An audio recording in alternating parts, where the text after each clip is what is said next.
Seri kedua Pendekar Empat Alis. Bandit Penyulam. Karya Hulung. Bab 2. Mengunjungi Dewi Jarumshu.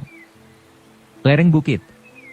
Di bawah sinar senja, lereng bukit yang hijau itu menampilkan warna ungu yang ganjil dan tak nyata. Sekarang hari telah senja, dan lereng gunung itu tertutup oleh segala jenis bunga mawar yang sedang berbunga. Dua gadis muda dengan rambut dikepang sedang memetik bunga. Dari mulut mereka mengalun irama lagu pegunungan yang lembut dan manis. Lagu mereka lebih lembut dan halus daripada angin musim panas yang hangat, mereka sendiri lebih cantik daripada bunga-bunga.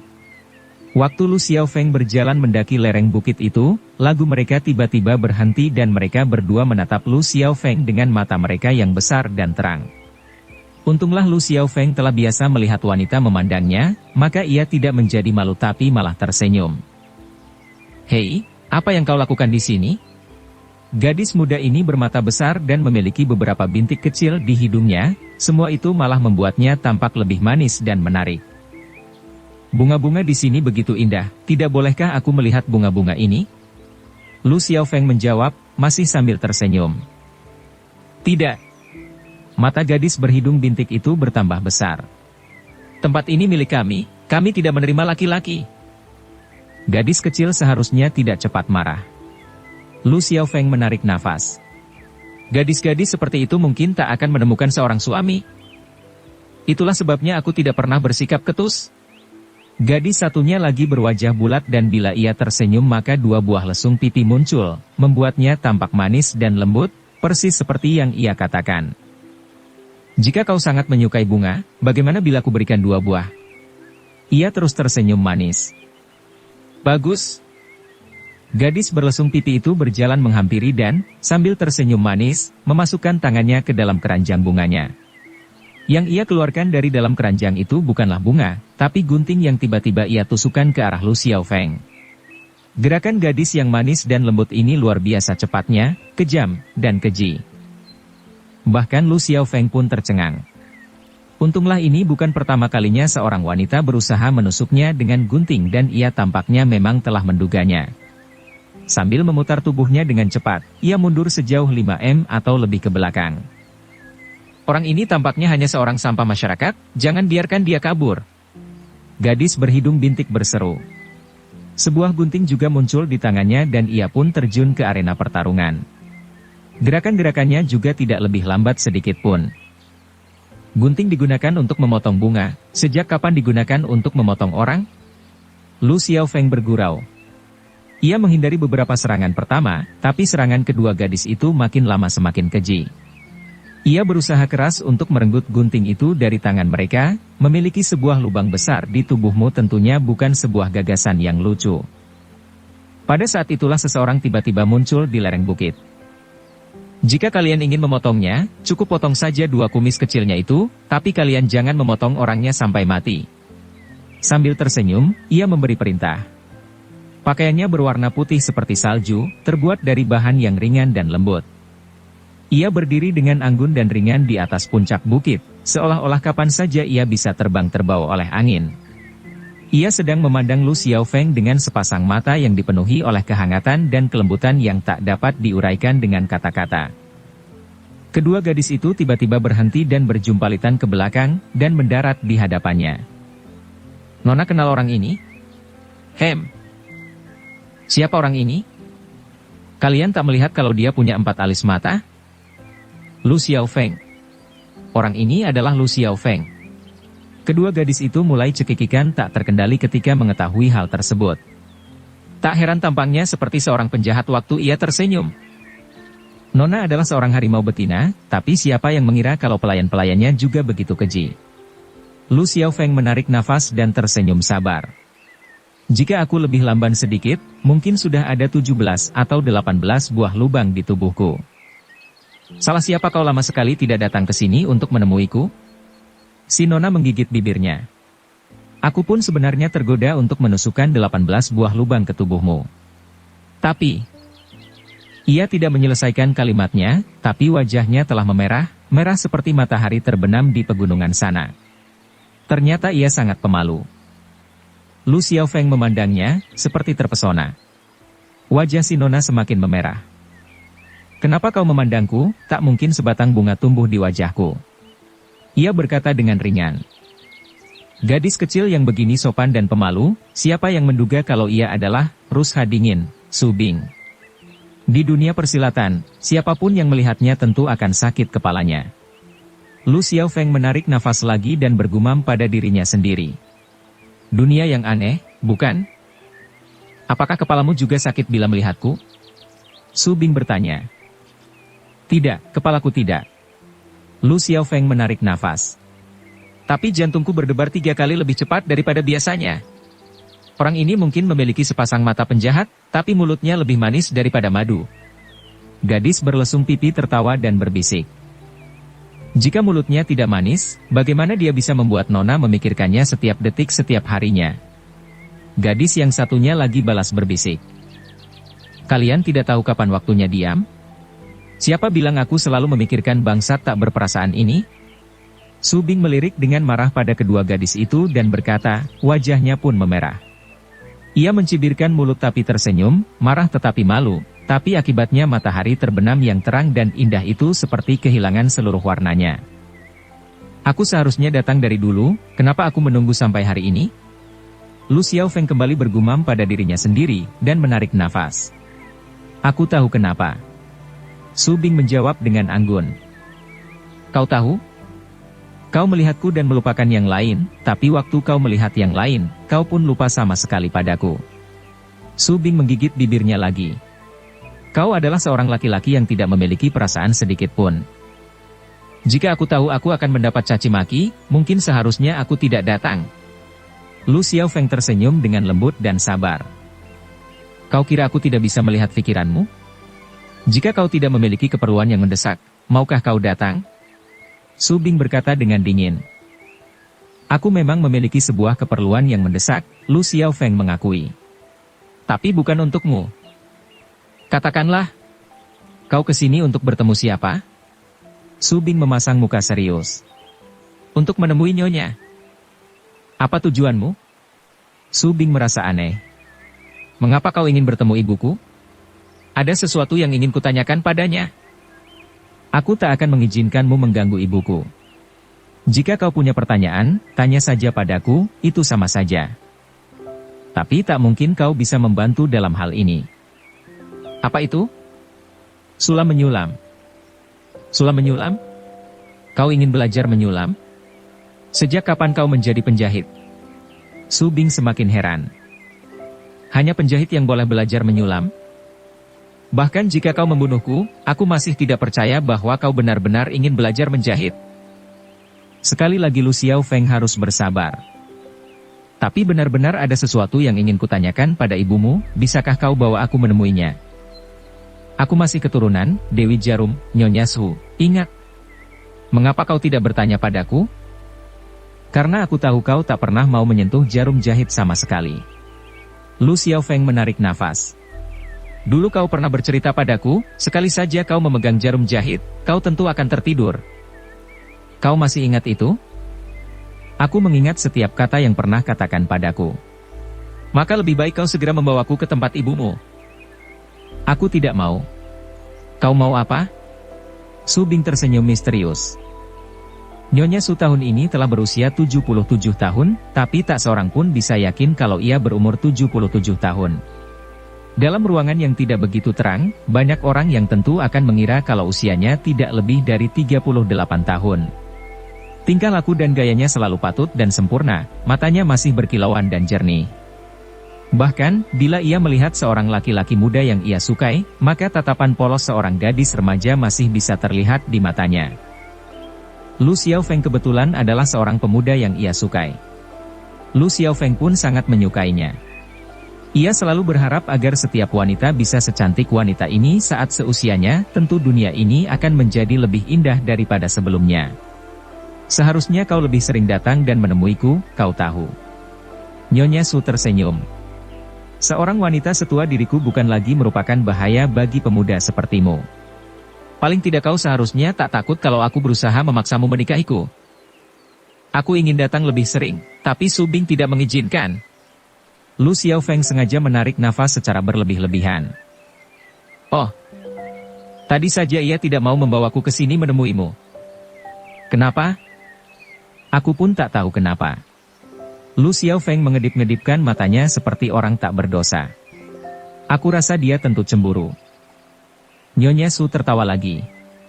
Matanya mulai bersinar-sinar dan keriput di wajahnya pun menghilang. Bisakah kau lihat ini sebentar? Lu Xiaofeng mengambil kesempatan itu untuk menyerahkan kain satin berwarna merah itu padanya. Apa itu? Nyonya Su hanya melirik kain satin itu sekilas sebelum perasaan tak suka muncul di wajahnya. Sambil menggeleng-gelengkan kepalanya, ia berkata lagi. Aku bisa menyulam lebih baik daripada ini sejak aku berusia 6 tahun. Aku tidak memintamu memeriksa bunga ini, Lu Xiaofeng tersenyum. Aku memintamu untuk melihat kain satin dan benangnya. Aku telah melihat berjuta-juta benda seperti ini dalam hidupku, dan kau ingin aku melihatnya lagi. Itulah sebabnya aku memintamu untuk melihatnya, karena kau telah begitu banyak melihat benda seperti ini. Bisakah kau menduga dari mana kain satin dan benang ini berasal, dan toko mana yang menjualnya? Nyonya Su memegang kain satin itu dan menyentuhnya sedikit dengan kuku jarinya. Kain satin ini berasal dari toko tanda kemunjuran di ibu kota, benangnya dibeli di toko lambang keberuntungan. Kedua toko ini dimiliki oleh orang yang sama, letaknya di wilayah dinding penyekat yang lengket. Ia segera mengambil kesimpulan. Dan hanya di toko mereka di ibu kota sana kita bisa membeli barang-barang ini? Kedua toko ini hanya ada di satu lokasi, tidak ada cabangnya. Apakah mereka juga mengirimnya keluar daerah atau menjualnya ke toko-toko lain? Bahkan jika toko-toko lain memiliki barang-barang ini, mereka tentu mendapatkannya dengan datang langsung ke toko itu dan membelinya. Nyonya Su menerangkan lebih jauh. Kedua toko ini membuat barang-barang bermutu tinggi yang mereka jual sendiri. Mereka tidak membuat banyak, juga tidak mengiklankannya. Pemiliknya, Yan Afu adalah orang sangat sederhana yang tidak berusaha menjadi kaya dalam bisnis ini. Di mana letak tokonya di ibu kota? Di sebuah jalan kecil yang sangat terpencil di belakang istana musim dingin. Selama bertahun-tahun ia tak pernah memasang iklan sedikit pun. Selain orang yang benar-benar ahli, sangat sedikit orang yang mengetahuinya. Nyonya Su tiba-tiba tersenyum. Sejujurnya, apakah kau jatuh cinta pada gadis ini tapi tak bisa menemukannya karena ia bersembunyi darimu? Karena itu kau berusaha mencarinya dengan menggunakan kain ini? Catatan, istana musim dingin adalah istana di mana istri-istri dan selir-selir kaisar sebelumnya berdiam sampai saat kematian mereka. Lu Xiaofeng terkejut, setelah beberapa lama baru ia tersadar. Wanita? Apakah seorang wanita yang menyulam ini? Ia akhirnya berujar. Tentu saja seorang wanita yang menyulam ini. Apakah kau yakin? Apakah kau bisa keliru saat mengenali seorang wanita? Apakah kau bisa keliru mengenali seorang gadis muda dan menyangkanya seorang wanita tua? Nyonya Su membuat kaku wajahnya, tampaknya ia agak jengkel mendengar pertanyaan itu. Tidak. Aku paling tidak 10 kali lebih ahli dalam hal ini dibandingkan kamu terhadap wanita. Jika aku keliru, maka aku merelakan anakku itu untukmu. Bahkan jika kau benar-benar merelakan dia untukku, aku tak berani mengambil hadiahku. Lu Xiaofeng bergurau. Mengapa tidak? Menurutmu dia buruk rupa? Mata Nyonya Su terbelalak marah. Oh tidak, sama sekali tidak buruk. Lu Xiaofeng tersenyum. Hanya sedikit galak. Terakhir kali bertemu, ia hampir menggigit putus telingaku. Su Bing sejak tadi berdiri dengan patuh di sana, tanpa membuat suara sedikit pun. Tapi sekarang wajahnya memerah dan kepalanya makin menunduk. Kau bilang ia galak, tapi bila aku memandangnya, dia bukan hanya tidak galak, tapi manis dan penurut seperti seorang malaikat. Nyonya Su pun tersenyum. Ia menggenggam tangan Su Bing. Anakku, satu-satunya masalahmu adalah kau terlalu pemalu. Kenapa wajahmu gampang memerah? Wanita menggigit pria adalah sesuatu yang wajar dan biasa. Sekarang, bahkan bagian bawah telinga Su Bing pun telah memerah karena malunya. Memangnya aku mau menggigit dia? Dia itu bau. Ia menjawab. Jika kau tidak menggigitnya, lalu bagaimana kau tahu kalau ia bau? Nyonya Su tertawa keras. Su Bing mencibirkan mulutnya sebelum berlari masuk ke dalam karena malu. Tapi walaupun demikian, ia tak lupa untuk melirik Lu Xiaofeng dan berbisik. Hati-hati. Lu Xiaofeng memperhatikan kepergiannya, ia seperti terpesona. Kau ingin mengejarnya, kan? Nyonya Su tersenyum begitu lebarnya sehingga matanya nyaris hanya berupa sebuah garis tipis. Silakan. Apa yang menghalangimu? Lu Xiaofeng bimbang, matanya tidak lepas dari kain satin merah di tangan si nyonya. Apa yang kau pandangi? Kau kira aku menginginkannya? Ia menertawakan Lu Xiaofeng dan melemparkan kain itu kembali padanya.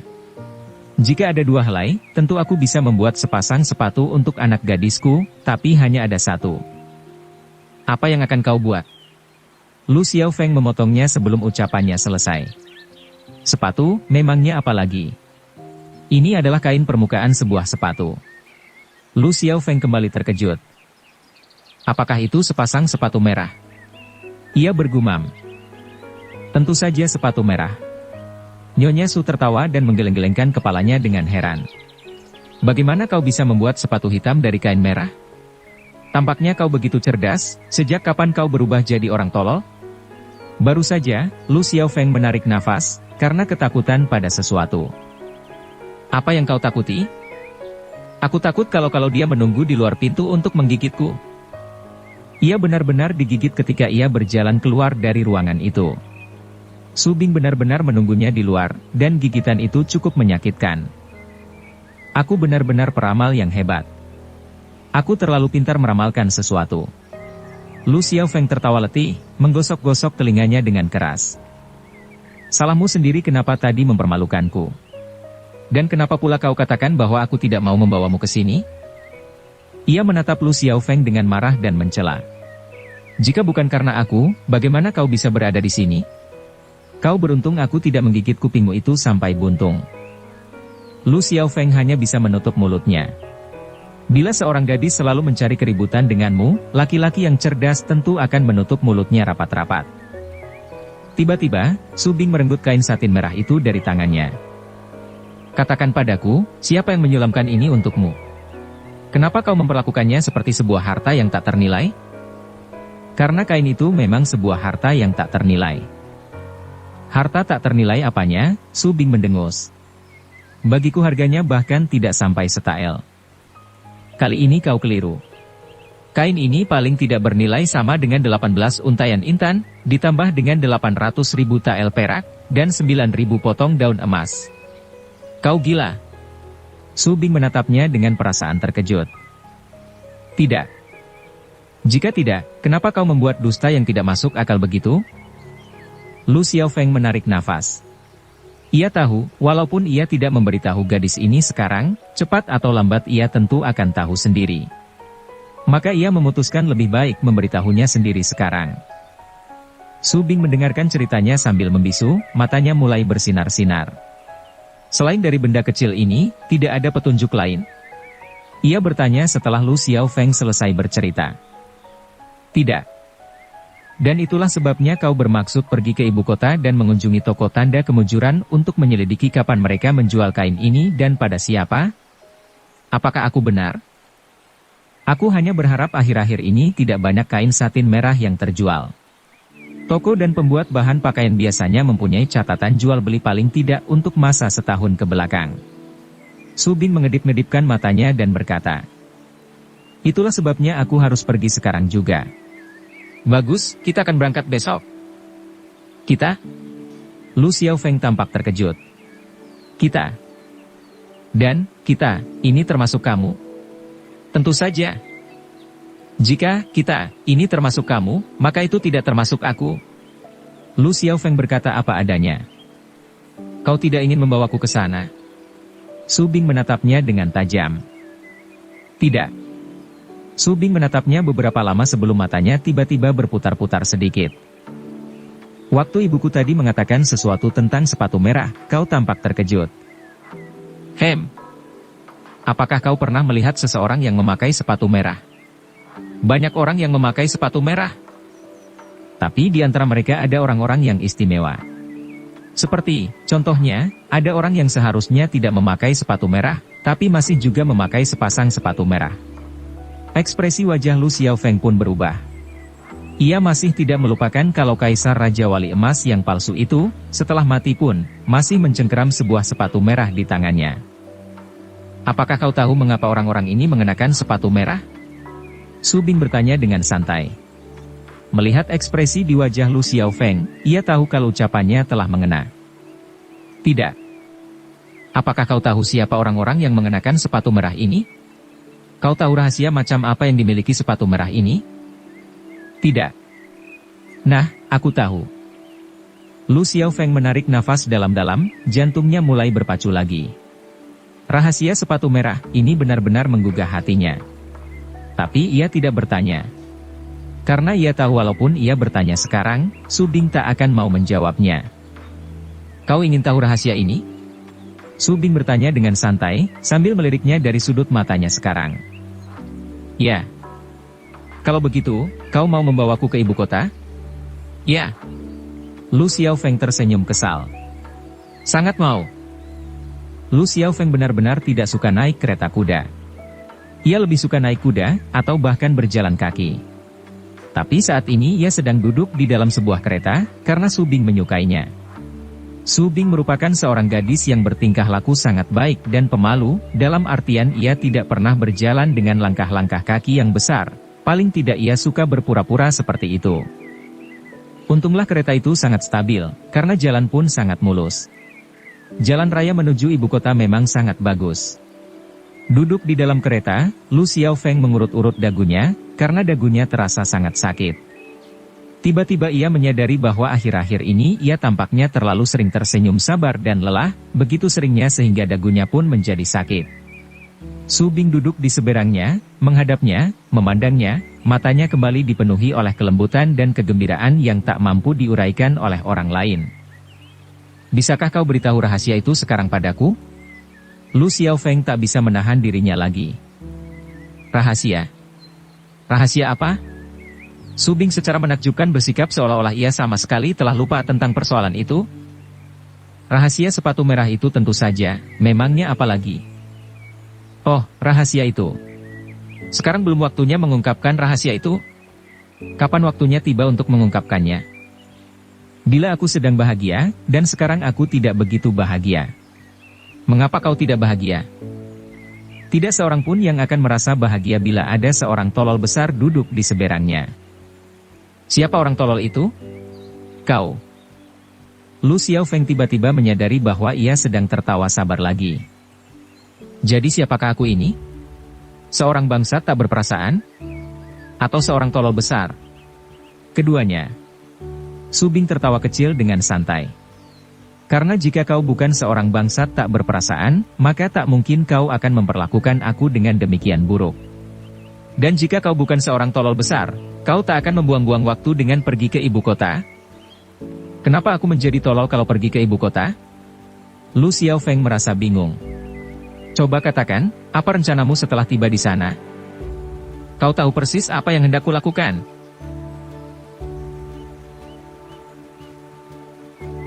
Menanyakan pada pedagang di toko tanda kemujuran tentang siapa yang membeli kain satin ini, benar kan? Benar. Kau tahu berapa potong kain seperti ini yang mereka jual setiap harinya?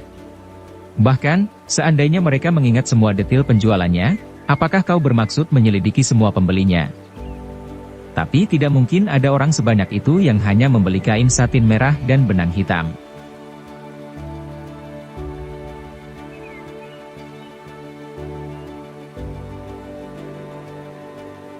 Dan di samping itu, orang ini melakukan semua perampokan seorang diri. Jadi mungkin ia sendiri juga yang membeli semua barang ini. Su Bing menambahkan. Ya, urusan ini sangat rahasia, maka sebaiknya tidak melibatkan orang kedua dalam hal ini. Tapi mengapa menurutmu ia hanya membeli benang hitam dan kain satin merah? Su Bing tiba-tiba mendengus.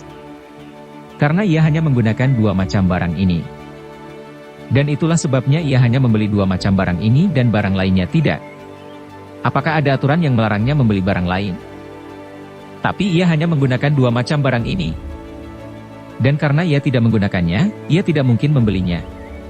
Apakah ia harus membeli benang hitam dan kain satin merah dalam jumlah yang amat besar untuk menarik perhatian orang lain dan membuat urusan jadi mudah bagimu? Su Bing mendengus dengan dingin. Apakah kau benar-benar mengira ia seorang tolol besar sepertimu? Bahkan Lu Xiaofeng pun tak mampu menjawab pertanyaan itu. Karena urusan ini begitu rahasia dan beresiko, lalu mengapa ia harus meninggalkan petunjuk yang begitu besar dan mudah diikuti untukmu? Bahkan jika ia meninggalkan sedikit petunjuk di sana, saat kau tiba di toko tanda kemunjuran kau mungkin akan menemukannya telah habis terbakar. Setelah terdiam beberapa lama, Lu Xiaofeng akhirnya tersadar dan menarik nafas. Tampaknya aku benar-benar tolol. Dan seorang bangsat yang tak berperasaan. Dan karena itu tak ada gunanya pergi ke ibu kota. Hal itu hanya akan membuang-buang waktu saja. Jika kita tidak akan pergi ke ibu kota, lalu mengapa kau tadi ingin mengambil jalan ini? Karena aku tahu ada sebuah tempat yang menyediakan arak enak di depan sana. Dan aku tahu bahwa kau adalah orang yang sangat pemurah dan tentu mau mengundangku minum secangkir atau 2 cangkir. Su Bing menjawab dengan manis. Ternyata aku bukan hanya orang yang tolol dan tidak berperasaan, aku pun masih punya sifat yang baik. Lu Xiaofeng tersenyum sabar. Paling tidak aku bukan orang yang kikir. Selama seorang laki-laki memiliki sifat itu, tentu selalu banyak gadis yang menyukainya. Menyingkap tirai ke samping, pinggiran sebuah sungai kecil bisa terlihat di kejauhan. Di hutan pohon willow itu, sehelai bendera hijau bertuliskan, "Arak," tampak melambai-lambai. Inilah warung araknya. Mata Su Bing tampak bersinar-sinar. Tempat yang bersih dan indah. Dan araknya juga benar-benar bagus, sangat enak. Melihat matanya yang bersinar-sinar, Lu Xiaofeng pun tersenyum. Sejak kapan kau jadi suka alkohol? Baru-baru ini. Perasaanmu kurang enak akhir-akhir ini? Akhir-akhir ini ibuku tidak mengizinkan aku minum. Semakin ia melarangku, semakin aku ingin, dan di samping itu. Ia melirik pada Lu Xiaofeng dan meneruskan dengan nada pahit. Waktu kita berpisah terakhir kalinya, aku menyuruhmu datang dan berkunjung ke tempatku, tapi tidak pernah kau lakukan, jadi bagaimana mungkin aku bisa merasa enak? Lu Xiaofeng tidak berani menjawab, karena ia tahu jika ia menjawab, telinganya mungkin akan digigit lagi. Ia tidak ingin menjadi orang yang hanya memiliki satu telinga. Satu telinga benar-benar tidak cocok dengan 4 alis mata. Tempat itu ternyata benar-benar indah. Sungai kecil yang berkelok-kelok melatari pemandangan di tempat itu, pohon willow mengelilinginya dalam warna yang hijau. Terutama sekarang, saat senja datang, air sungai yang berwarna hijau memantulkan sinar matahari yang kemerah-merahan ke wajah orang-orang, membuat wajah mereka tampak merah seperti bunga persik. Di luar hutan pohon willow ada beberapa rumah kecil. Meja-meja arak diletakkan di tepi sungai yang berpasir, dengan beberapa semak bunga melati tumbuh di dekatnya, yang dapat membantu menenangkan pikiran orang. Su Bing tiba-tiba menyadari bahwa ini bukan pertama kalinya Lu Xiaofeng datang ke sini, ia bahkan tahu kemana harus pergi untuk buang air. Tapi beberapa saat yang lalu ia masih berpura-pura belum pernah mendengar tentang tempat ini. Bajingan ini tampaknya benar-benar telah belajar untuk bersikap bodoh sekarang. Sekarang apa yang harus kulakukan? Ini bisa menjadi masalah. Su Bing menarik nafas. Ia berpikiran bahwa Lu Xiaofeng persis seperti seekor ikan, hampir mustahil untuk ditangkap. Mungkin sebaiknya ia harus memikirkan ide-ide baru dan lebih baik untuk digunakan terhadapnya. Pelayan datang menghampiri. Ia adalah orang desa biasa dengan alis mata yang tegak, mata yang lurus, dan tangan yang besar. Pertama, berikan kami 500 gram arak hijau bambu dengan 4 piring makanan dingin, 4 piring lagi makanan panas yang baru dimasak. Lalu pergi ke belakang dan sembelih seekor ayam betina yang tua untuk dijadikan sop. Sebenarnya ia tidak makan sebanyak itu, tapi ia suka melihatnya. Memang ada beberapa orang yang suka melihat makanan berada di hadapan mereka bila mereka sedang minum. Nona Su adalah salah satu dari mereka. Sebanyak itu untuk 2 orang? Kau ingin mengisi penuh perutmu hingga mati? Si pelayan memandangnya dan berkata dengan dingin. Su Bing terkejut, ia tentu saja belum pernah bertemu dengan pelayan seperti ini sebelumnya. Si pelayan mendengus dan meneruskan ucapannya. Seorang wanita yang terlalu banyak makan tidak akan pernah menikah. Jika kau ingin menikahi si kumis kecil yang di sana itu, sebaiknya kau jangan makan banyak-banyak. Kalau tidak ia tak akan sanggup memberimu makan. Siapa kau? Su Bing makin terkejut. Kau mengenal si kumis kecil itu? Mata si pelayan berputar-putar sebentar sebelum ia tiba-tiba mendekat dan membisikkan sesuatu di telinga gadis itu. Mata Su Bing makin lama semakin membesar ketika ia mendengarkan bisikannya, sampai akhirnya ia tak bisa mengendalikan dirinya sendiri dan tertawa kecil. Sambil memegang tangan si pelayan, ia balas membisikkan sesuatu. Mereka berdua tampak akrab. Di tempat itu masih ada beberapa tamu lain, dan sekarang mereka semua sedang memandangnya sedemikian rupa sehingga mata mereka hampir melompat keluar dari tempatnya. Seorang wanita yang pemalu, sopan, anggun, dan lemah lembut seperti dirinya mau bersikap begitu akrab dengan pelayan yang bertampang petani itu? Su Bing tampaknya tidak memperdulikan betapa anehnya pandangan orang lain terhadapnya, si pelayan pun tampaknya tidak peduli. Akhirnya, setelah membuang hajat, Lu Xiaofeng kembali, ia tampak sangat tidak senang. Kita akan minum, kenapa kau tidak senang? Mata Su Bing berkedip-kedip. Lu Xiaofeng menjawab dengan sebuah dengusan dingin dan muka yang kaku. Kapan kau belajar bersikap begitu ramah pada laki-laki di depan umum? Ia bertanya. Laki-laki? Su Bing mengedip-ngedipkan matanya. Laki-laki mana? Pelayan tadi itu laki-laki, bukan? Lu Xiaofeng tetap memasang muka kaku. Tidak ada laki-laki yang senang bila melihat gadis yang datang bersamanya bersikap akrab dengan laki-laki lain. Kau benar-benar tolol, ya? Su Bing tertawa dan berbisik padanya. Tadi aku bersikap sedikit ramah padanya, dan bila nanti ia memberi kita tagihan, tentu tagihan itu akan sedikit lebih murah. Kau faham logika ini, bukan? Tapi Lu Xiaofeng tidak faham, Su Bing bukan tipe gadis seperti itu. Sekarang pelayan itu datang kembali dengan membawa cangkir dan sumpit. Buk! Ia meletakkan cangkir-cangkir itu dengan kasar di atas meja dan melirik dengan kesal pada Lu Xiaofeng. Bunga yang begini cantik, kenapa dibuang di atas tumpukan kotoran? Ia bergumam pada dirinya sendiri. Kali ini Lu Xiaofeng pun jadi terdiam. Ada apa dengan pelayan ini? Su Bing menutupi mulutnya sedemikian rupa agar tidak keluar suara tawanya yang keras. Lu Xiaofeng mengamati kepergian pelayan itu dan tiba-tiba ia pun tertawa. Ia hendak mengatakan sesuatu waktu tiba-tiba ia melihat seorang laki-laki berjalan menghampiri dalam keadaan mabuk, tubuhnya sempoyongan hampir roboh. Ia memegang secangkir arak di tangan yang satu dan menepuk bahu Lu Xiaofeng dengan tangannya yang lain. Aku mengenalimu, kita pernah bertemu sebelumnya.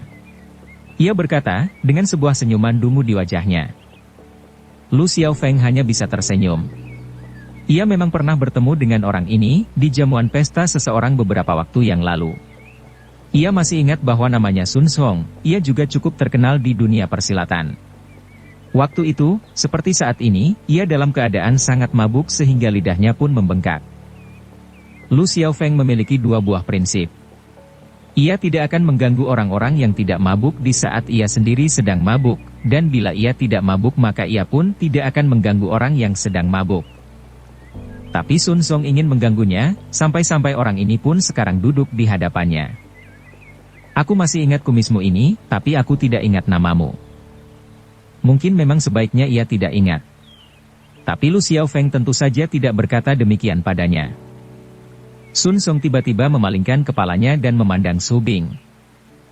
Gadis kecil yang bersamamu ini benar-benar cantik, persis seperti bunga narsiskus. Jika kau memerasnya, maka akan keluar airnya. Ternyata ia datang untuk Su Bing. Waktu ia melihat betapa akrabnya Su Bing dengan pelayan tadi, ia pun merasa tergoda. Wajah Su Bing memerah dan ia menundukkan kepalanya, bahkan seakan-akan terlalu malu untuk membuka kelopak matanya. Sobat, tampaknya kau sedang mabuk, mengapa tidak beristirahat? Lu Xiaofeng menarik nafas. Ia benar-benar tidak ingin ada masalah, bagi dirinya sendiri ataupun Sun Song. Tidak ada orang yang pernah mengganggu, Rusha dingin, bisa tenang hidupnya. Tapi tampaknya Sun Song tidak mendengarkan dan terus menatap Su Bing. Tiba-tiba ia kembali menepuk bahu Lu Xiaofeng dengan keras. Sobat, jika kau memberikan gadis ini padaku untuk hari ini saja, maka kau selalu bisa datang padaku jika kau mendapat masalah di dunia persilatan. Lu Xiaofeng, anehnya, tetap mampu menjaga ketenangannya. Aku tidak ingin mendapat masalah, ia menjawab apa adanya. Tapi tampaknya kau sendiri yang akan mendapatkannya. Nasihatku padamu adalah, aku sudah memberimu muka dengan mengajukan permintaan tadi. Sun Song tidak membiarkan dirinya menyelesaikan ucapannya sebelum berteriak di mukanya. Kau mau mengalah? Mengapa kau tidak bertanya sendiri padanya? Lu Xiaofeng menyerah dan menarik nafas. Aku tidak perlu bertanya, aku tahu ia menyukaiku. Sun Song tertawa dengan keras. Memangnya apa yang kau miliki yang tidak aku punya? Waktu itu, seperti saat ini, ia dalam keadaan sangat mabuk sehingga lidahnya pun membengkak. Yang lain. Wajah Su Bing semakin memerah, wajahnya semakin menunduk, ia tampak semakin cantik dan polos. Nona kecil, bagaimana bila kau dan aku minum-minum di sana? Sun Song menelan air liurnya. Dengan wajah memerah, Su Bing hanya bisa menggelengkan kepalanya. Kamu harus ikut, baik kau mau atau tidak. Sun Song mengulurkan tangannya dan memegang tangan Su Bing. Bisakah kau lepaskan tanganku? Su Bing semakin menundukkan kepalanya dan bertanya dengan perlahan. Tidak. Sun Song tertawa dan menjawab. Kau benar-benar tidak mau? Su Bing bertanya, wajahnya tiba-tiba menjadi pucat. Bahkan jika kau memotong tanganku, aku tak akan melepaskanmu. Bagus. Tiba-tiba gadis itu merenggut golok yang terpasang di pinggang Sun Song. Ketika ia melihat wajah gadis itu menjadi pucat, Lu Xiaofeng tahu kalau ada sesuatu yang akan terjadi. Ia baru saja hendak mengatakan sesuatu, tapi saat itu golok tersebut telah terhunus. Dengan sebatang golok terbang berkilauan di depan matanya, Sun Song tampaknya tersadar sedikit dan ia berusaha merampas kembali golok itu. Tapi, dalam sekejap tangannya telah terpotong dan jatuh ke atas tanah sambil memercikkan darah.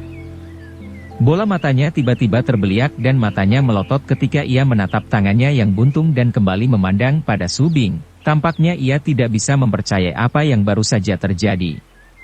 Dan pada saat ia akhirnya mulai mempercayainya, tubuhnya pun roboh ke tanah, diiringi oleh suara jeritan yang menyayat hati. Orang mabuk memang selalu bereaksi lebih lambat. Baru sekarang teman-temannya, yang tadinya menonton dari samping dengan gembira, maju dengan marah. Mengapa kau memotong tangannya? Lu Xiaofeng mengerutkan keningnya, sengaja tidak memperdulikan orang-orang yang menerjang mereka itu. Ia yang menyuruhku. Su Bing menjawab dengan muka yang marah. Tapi ia sedang mabuk. Tapi ia tetap seorang manusia. Lu Xiaofeng tiba-tiba merenggut golok itu dari tangan gadis tersebut dan, dengan perlahan menjepitnya di antara kedua jarinya, lalu menggerakkan tangannya dengan perlahan. Tak. Golok baja itu patah menjadi dua bagian. Ia mengulangi perbuatannya itu lagi. Dengan hanya menggunakan kedua jarinya dan beberapa kali jepitan, sebatang golok yang terbuat dari baja yang telah dilebur dan ditempa lebih dari 100 kali telah terpotong-potong menjadi 10 bagian kecil. Aneh, bagaimana mungkin sampah seperti ini bisa memotong tangan seseorang? Ia mengerutkan keningnya. Orang-orang yang hendak menyerang itu berhenti dengan serentak, terkejut tak terkira dan hampir tidak mempercayai pertunjukan yang baru mereka lihat itu. Sobat, siapa namamu? Salah seorang dari mereka akhirnya bertanya. Margaku Lu. Lu seperti pada kata, jalan. Lu seperti pada nama Lu Xiaofeng. Kau adalah Lu Xiaofeng. Wajah-wajah yang takjub tadi digantikan oleh wajah-wajah yang berubah warna menjadi hijau. Lu Xiaofeng mengangguk. Tidak seorang pun yang bicara lagi ketika mereka mengangkat teman mereka yang tergeletak di atas tanah itu, membalikkan tubuh, dan mulai berbaris keluar. Tidak mengenali Lu Xiaofeng, kedua tanganmu memang pantas dibuntungi. Tampaknya nama Lu Xiaofeng pun sanggup membuat mundur orang-orang jahat, siapa yang mengira? Su Bing tertawa manis. Aku tahu kau memang suka membuat keributan, Lu Xiaofeng kesal dan menarik nafas. Seharusnya aku tidak membawamu. Apakah kejadian tadi itu kesalahannya atau kesalahanku? Tapi kau seharusnya tidak memotong tangannya. Ia yang menyuruhku. Ia sedang mabuk. Dan karena mabuk, ia berhak mengganggu orang lain. Orang mabuk tetaplah manusia, pelayan tadi kebetulan datang lagi bersama makanan dan arak dan berkomentar. Orang-orang seperti itu patut dipotong paling sedikit 180 kali. Benar, ucapanmu cukup beralasan. Su Bing menjawab dengan manis. Pelayan itu, sekali lagi, meletakkan dengan kasar nampan berisi makanan dan arak itu di atas meja dan pergi. Ia bahkan tidak melirik Lu Xiaofeng sama sekali. Dan orang sepertimu patut dipotong paling sedikit 360 kali. Lu Xiaofeng berkata dengan dingin. Wajahnya berubah menjadi gelap dan ia tiba-tiba menyerang. Ia memungut sebuah potongan golok dengan kedua jarinya dan menyambitkannya dengan suara mendesing ke arah punggung si pelayan. Pelayan itu tidak berpaling, tapi tiba-tiba ia melesat ke depan, seolah-olah ia mendadak punya sepasang sayap.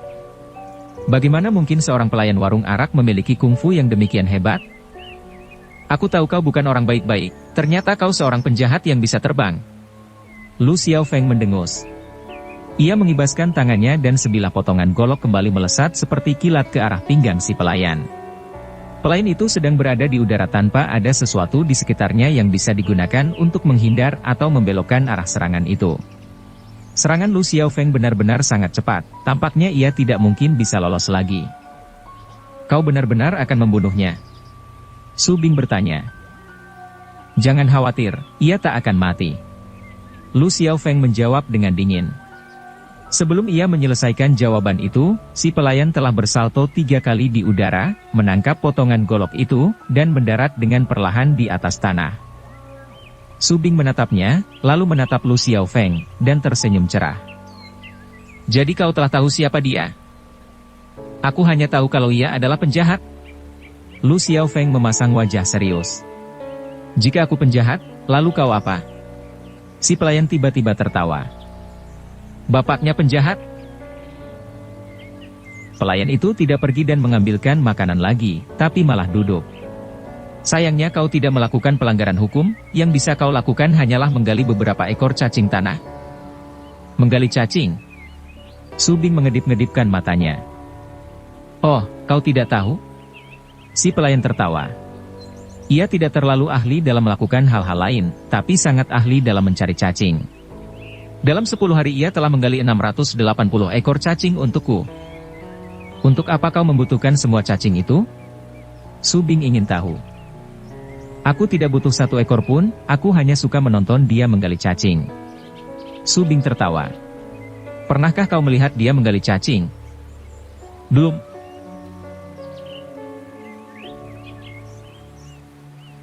Oh, seandainya aku tahu sebelumnya, aku tentu akan mengundangmu nonton juga. Si pelayan menarik nafas. Waktu ia menggali cacing, lagak dan gayanya sangat sempurna. Anggun dan indah, kau tahu, bahkan penyanyi teater terbaik pun akan dibuat malu. Sayang sekali kau tidak melihatnya. Tak apa-apa, masih ada waktu lain. Setelah berhenti tertawa beberapa lama, barulah akhirnya Su Bing bisa menjawab. Memangnya ada waktu lain? Si pelayan ingin tahu. Tentu saja. Su Bing menjawab dengan muka kaku. Mencari cacing tanah itu seperti minum arak, bisa kecanduan. Sekali seseorang menggali cacing, kau tak bisa mencegahnya menggali lagi bahkan jika kau ingin. Bila lain kali aku menggali beberapa ekor cacing, aku tentu akan menyumpalkannya semua ke mulut kalian. Lu Xiaofeng memotong dengan dingin. Pelayan yang aneh itu, tentu saja, tak lain tak bukan adalah si Kong Saising. Tamu-tamu lain telah lama pergi karena ketakutan. Maka mereka bertiga bisa berbincang-bincang dengan tenang di warung kecil itu. Satu-satunya yang menderita adalah pemilik warung arak yang kecil ini. Hidupmu sudah enak sebagai seorang pencuri, mengapa kau beralih ke bisnis menjual arak? Su Bing bertanya sambil menuangkan secangkir arak untuk si Kong Saising. Karena ia juga kecanduan. Malah Lu Xiaofeng yang menjawab. Ia masih tidak lupa kalau dulu si Kong Saising pernah menyamar sebagai Sao si muka bopeng. Hal itu bukanlah sesuatu yang mudah dilupakan orang. Saat itu aku memperdayaimu, tapi rasanya tidak sebaik hari ini. Si Kong Saising tertawa. Tampaknya kali ini kau tidak benar-benar berusaha memperdayaiku. Lu Xiaofeng menatap langsung ke mata si Kong Saising. Tidak ada pelayan di dunia ini yang memiliki masalah tingkah laku yang demikian besar. Jika ia bukan berusaha menarik perhatian Lu Xiaofeng dengan sengaja, lalu mengapa ia bertingkah seperti tadi? Waktu kau dulu menyerbu masuk ke dalam api yang menyala-nyala untuk menolong Sao si muka bopeng, aku tiba-tiba menyadari bahwa kau adalah seorang sahabat yang baik. Si Kong Saising tiba-tiba menarik nafas. Tapi kau masih menyuruhku menggali cacing untukmu. Kenapa kau? Khawatir kalau orang lain tidak tahu tentang hal itu? Si Kong Sai Sing tertawa lagi. Kemanapun kau pergi, pada setiap orang yang kau temui, kau tentu menyebut-nyebut hal itu. Jadi kau telah bertemu Hua Menlou dan Jin Jiuling? Mata Lu Xiao Feng bersinar-sinar. Dan mereka memberitahumu bahwa aku akan mencari Su Bing? Si Kong Sai Sing mengangguk. Jadi kau menduga bahwa kami tentu akan melewati tempat ini dan berhenti di sini untuk minum? Maka aku menunggu di sini. Menunggu di sini hanya untuk ikut minum arak? Kau tahu bukan demikian halnya, dan aku pun tidak ingin berdusta padamu. Si Kong Sai Sing tiba-tiba menarik nafas. Aku hanya tahu bahwa kita bersahabat. Hal yang aneh adalah, kebetulan ada banyak orang yang menginginkan aku mencuri sesuatu darimu. Si Kong Sai Sing menarik nafas. Apa yang sekarang diincar? Kau punya sehelai kain satin merah. Kau tahu aku memilikinya, dan aku tidak ingin berdusta padamu. Lu Xiao Feng tersenyum. Dan ada sebuah mawar hitam yang tersulam di kain satin merah itu? Apakah kain ini yang ingin kau curi? Benar. Kau telah mengakui bahwa kita bersahabat, dan kau masih ingin merampokku? Karena aku telah berjanji pada seseorang. Mengapa kau membuat janji itu? Aku terpaksa. Mengapa? Karena aku banyak berhutang budi pada orang ini. Siapa orang itu? Kau tahu kalau aku tidak akan memberitahukannya padamu, mengapa bertanya? Si Kong Sai Sing tersenyum letih. Rasanya kau pun berhutang budi padaku. Lu Xiao Feng tertawa. Bukan hanya aku telah menyelamatkanmu, aku pun menggali 680 ekor cacing untukmu. Itulah sebabnya aku bersikap jujur dan menceritakan hal ini padamu sekarang. Tapi walaupun kau memberitahukan hal ini padaku, kau tetap akan mencuri dariku? Sehelai kain satin merah seperti itu kan harganya tidak mahal. Dan kau tidak pernah mencuri sesuatu yang tidak bernilai. Karena kau telah melihat kain itu, tentu tidak banyak lagi gunanya untukmu, bukan? Kau ingin aku menyerahkannya saja padamu? Itulah yang ingin kukatakan dari tadi. Lu Xiao Feng mengedip-ngedipkan matanya. Mengapa kita tidak membuat sebuah perjanjian? Perjanjian macam apa? Si Kong Sai Sing bertanya. Asal kau beritahukan padaku siapa yang memintamu untuk mencurinya dariku, aku akan membiarkanmu mencurinya. Tak ada orang yang mau menyetujui perjanjian seperti itu. Jika kita tidak bisa membuat sebuah perjanjian, maka kita hanya bisa bertaruh. Lu Xiao Feng menarik nafas. Bagaimana cara taruhannya? Kau tahu berapa banyak kamar tamu yang ada di belakang? 6. Aku akan menginap di sini malam ini dan menunggumu untuk datang dan mencurinya dariku. Jika kau tahu aku akan datang untuk mencurinya, bagaimana mungkin aku bisa berhasil? Si Kong Sai Sing mengerutkan keningnya. Kau adalah raja pencuri, ingat? Lu Xiao Feng tertawa. Tidak pernah gagal mencuri sesuatu, aku yakin kau akan menemukan caranya. Dan bagaimana jika aku benar-benar punya rencana tentang cara mencurinya? Mata si Kong Sai Sing tiba-tiba mulai bersinar-sinar. Benda itu sekarang ada padaku, jika kau berhasil mencurinya, maka aku bersedia menggali 680 ekor cacing lagi untukmu. Aku bisa menggunakan cara apapun yang aku mau. Tentu saja. Apapun yang kau mau. Beberapa metode tidak akan kugunakan terhadap seorang sahabat. Hanya untuk malam ini, kau boleh berhenti menganggapku sebagai sahabatmu. Baik. Jadi, si Kong Sai Sing tiba-tiba mengangkat sebuah cangkir dan menghabiskan isinya dalam satu tegukan. Dan jika aku kalah, aku pun akan menggali cacing untukmu. Aku tidak ingin kau menggali cacing. Kau masih ingin aku berlutut di hadapanmu dan memanggilmu, Paman, setiap kali kita bertemu. Kali ini sapaannya diubah menjadi, Ayah. Lu Xiao Feng tertawa. Baik. Setuju. Dan siapapun yang mengingkarinya adalah anak kura-kura. Tampaknya, tak peduli siapapun yang menang, aku akan ditraktir nih. Su Bing tertawa dan berkata dengan senang. Tapi sekarang belum malam. Si Kong Sai Sing berkata. Jadi kita masih bersahabat? Maka aku ingin mengundangmu minum. Aku hanya berharap kau tidak memasukkan racun ke dalam minuman ini. Lu Xiao Feng tersenyum. Dan aku hanya berharap kau tidak membuatku mabuk. Si Kong Sai Sing balas tersenyum. Bersambung ke bab 3. Dukung kami dengan subscribe, follow, like, komen dan share. Terima kasih.